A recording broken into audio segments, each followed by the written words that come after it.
Subscribe to our YouTube channel and press the bell icon.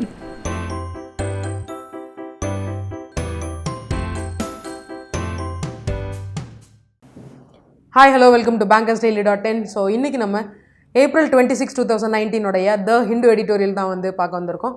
So எப்பவும் போல் ஒரு person உங்களுக்காக அந்த எடிட்டோரியல் வந்து ரீட் பண்ணுவாங்க. ஸோ நல்லா கேளுங்க. இன்றைக்கி நம்ம உங்களுக்கு சொன்ன மாதிரியே நம்ம இன்றைக்கி தமிழில் வந்து இதை கொண்டு வந்திருக்கோம். ஸோ ஃபர்ஸ்ட் வந்து அதை இங்கிலீஷில் வந்து ரீட் பண்ணுவாங்க, ப்ளஸ் நெக்ஸ்ட் வந்து அது தமிழில் வந்து உங்களுக்கு எக்ஸ்பிளைன் பண்ணி ப்ளஸ் அதுக்கான வேர்ட்ஸையும் வந்து சொல்லுவாங்க. லாஸ்ட்டாக நம்ம இதிலேருந்து 5 இம்பார்ட்டண்டான வேர்ட்ஸ், இதுலேருந்து என்னென்ன கற்றுக்கலாம், என்னென்ன அதுக்கான synonyms, antonyms, example sentence plus Tamil meaning plus அதோடைய மீனிங் எல்லாத்தையுமே வந்து பார்க்கலாம். ஸோ உங்களுக்காக அந்த passages. Today's topic of discussion is uncertain times on India's oil imports. India needs to diversify its oil supply base and increase domestic sources of energy. The oil market is in ferment once again with a great deal of uncertainty over supplies. On Monday, the United States announced that it would not extend beyond May 1 the 180-day waiver it had granted to 8 countries including India to purchase oil from Iran. This caused the price of Brent crude oil to witness a sudden jump to more than $75 from last week's close of $71.97. As traders expected the withdrawal of the waivers to adversely affect the supply of oil in the market. The price of Brent crude, it is worth nothing, has been rising steadily in the last few months and has increased by almost 50% since it hit a low of about $50 in December. As a result of the decision of the Organization of the Petroleum Exporting Countries OPEC to restrict their output to boost prices, India imports more than 10% of its crude oil from Iran, so the government faces the immediate challenge of having to find alternative suppliers to meet its huge energy needs. Even more worrying is the likely negative impact higher oil prices will have on India's current account deficit, fiscal deficit and inflation in the wider economy. The current account deficit, which narrowed to 2.5% of GDP in the December quarter thanks to lower oil prices, will likely worsen going forward. The fiscal deficit, which has been widening in advance of the elections, is also likely to get increasingly out of control. While inflation is relatively benign at the moment, any further acceleration in price gains will tie the hands of the Reserve Bank of India. So இதுக்கான Tamil meaning என்ன அப்படின்னு பார்த்தீங்க அப்படின்னா, oil market இப்போ once again ferment ஆயிருக்கு அப்படின்னு வந்து சொல்லியிருக்காங்க. ஸோ ஃபர்மெண்ட் அப்படின்னா ஒரு கொந்தளிப்பான ஒரு சிச்சுவேஷன், ஒரு அஜிடேஷன், ஒரு மேஜர் சேஞ்ச் தான் வந்து ஃபர்மெண்ட், அதை தான் வந்து சொல்லியிருக்காங்க. எதுக்காக அப்படின்னு வந்து பார்த்தீங்க அப்படின்னா, ஆயில் சப்ளைஸ் வந்து ஒரு அன்சர்டைனிட்டி நிலவுது. ஸோ அன்சர்டைனிட்டி அப்படின்னா ஒரு நிச்சயமற்ற ஸ்டேட் ஆஃப் பீயிங் அன்சர்டைன் அப்படின்னு சொல்கிறது தான் வந்து ஆயில் மார்க்கெட் இப்போ அப்படி தான் வந்துருக்கு. யாராலையும் ஒரு ப்ரெடிக்ட் பண்ண முடியாத ஒரு சிச்சுவேஷனில் தான் இருக்குது அப்படின்னு இந்த ஃபர்ஸ்ட் லைனில் மென்ஷன் பண்ணியிருக்காங்க. அடுத்ததான் வந்து இந்த மண்டே யுனைடெட் ஸ்டேட்ஸ் என்ன அனௌன்ஸ் பண்ணியிருந்தாங்க அப்படின்னா, இந்த மே 1க்கு அப்புறமா ஒரு டீலை வந்து, அதாவது 180-day வேவரை வந்து எக்ஸ்டெண்ட் பண்ண மாட்டோம் அப்படின்னு வந்து சொல்லியிருந்தாங்க. ஸோ இது எத்தனை கண்ட்ரீஸ்க்கு வந்து இந்த வேவரை வந்து கொடுத்துருந்தாங்க அப்படின்னு வந்து பார்த்தீங்க அப்படின்னா 8 கண்ட்ரீஸ்க்கு வந்து கொடுத்துருந்தாங்க. இதில் இந்தியாவும் உள்ளடக்கம். ஸோ அந்த 8 கண்ட்ரியில் இந்தியாவும் உள்ளடக்கம்.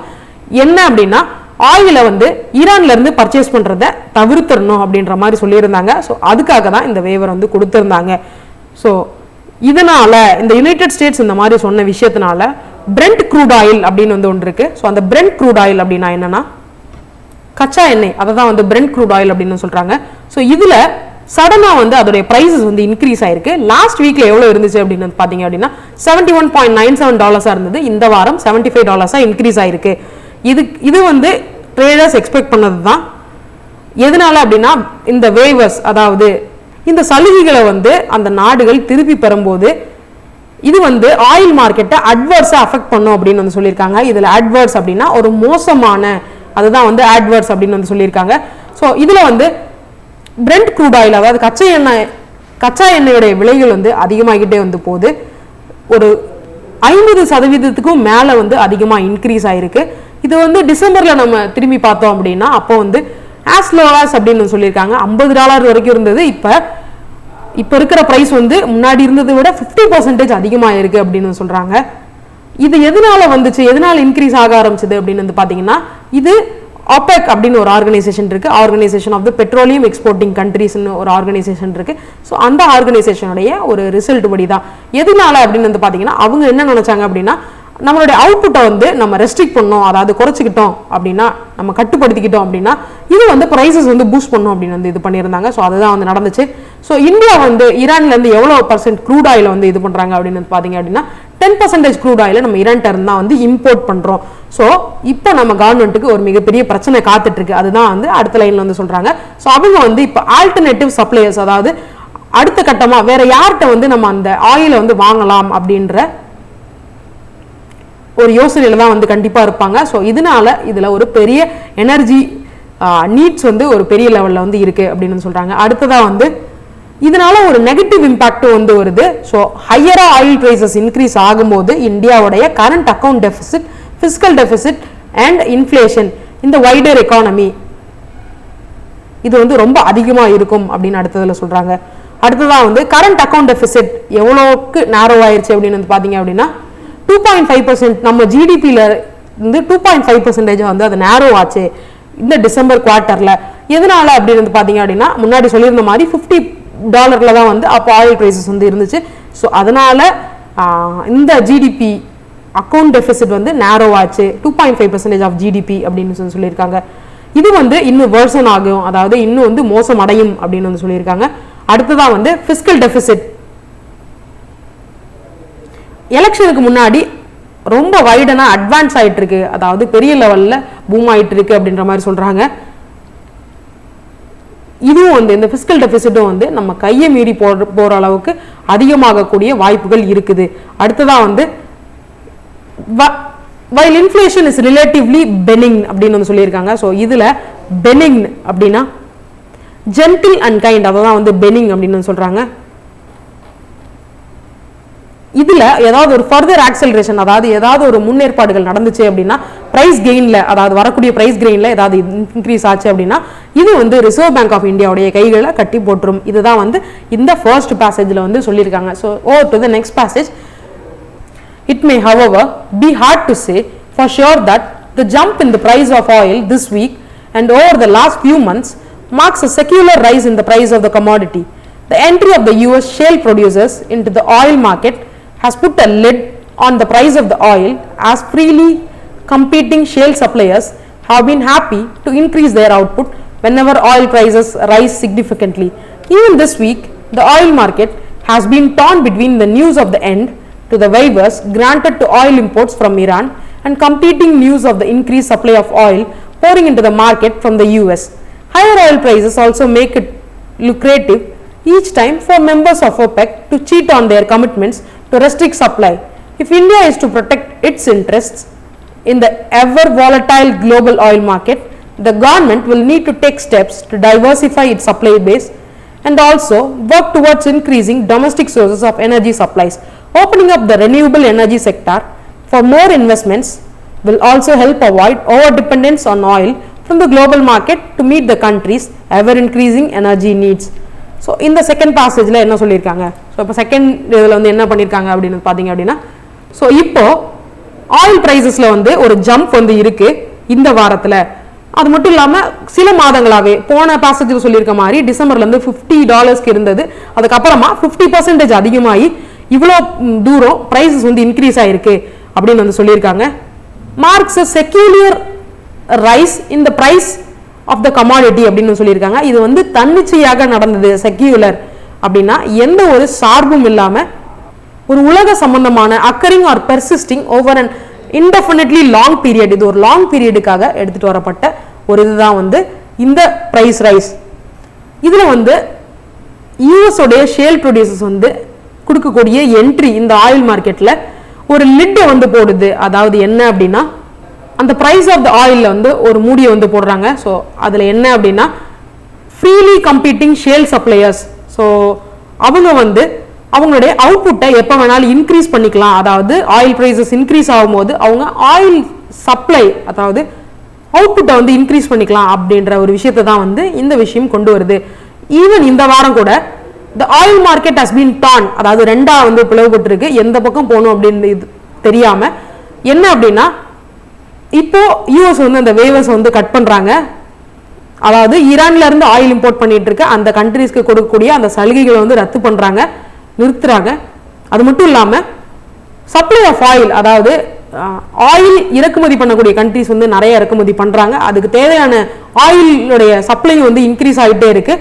எங்கேருந்து அப்படின்னு வந்து பார்த்தீங்க அப்படின்னா யூஎஸ்ல இருந்து அதிகமான ஆயில் சப்ளை வந்து போயிட்டு இருக்கு. ஸோ அடுத்த லைனில் என்ன சொல்ல வராங்க அப்படின்னா ஆயில் பிரைசஸ் எப்பப்பெல்லாம் இன்க்ரீஸ் ஆகுதோ இது எல்லாமே ஒரு லுக்ரேட்டிவ் அப்படின்னு வந்து சொல்றாங்க. இது வந்து ஒரு லாபம் அளிக்கின்ற, அதான் வந்து லுக்ரேட்டிவ் அப்படின்னு வந்து சொல்லியிருக்காங்க. ஒவ்வொரு தடவையும் ஒபெக் கண்ட்ரிஸ் வந்து அவங்களுடைய கமிட்மெண்ட்ஸ்க்காக சீட் பண்ற லெவலுக்கு இது வந்து ஒரு லாபகரமான விஷயம். இதனால என்ன பண்ண முடியும் இந்த ஒபெக் கண்ட்ரிஸால அப்படின்னு வந்து பாத்தீங்கன்னா அவங்க வந்து சப்ளையை ரெஸ்ட்ரிக்ட் பண்ணி பிரைஸை வந்து இன்க்ரீஸ் பண்ணிக்க முடியும். அதுதான் இந்த லைன் வந்து சொல்றாங்க.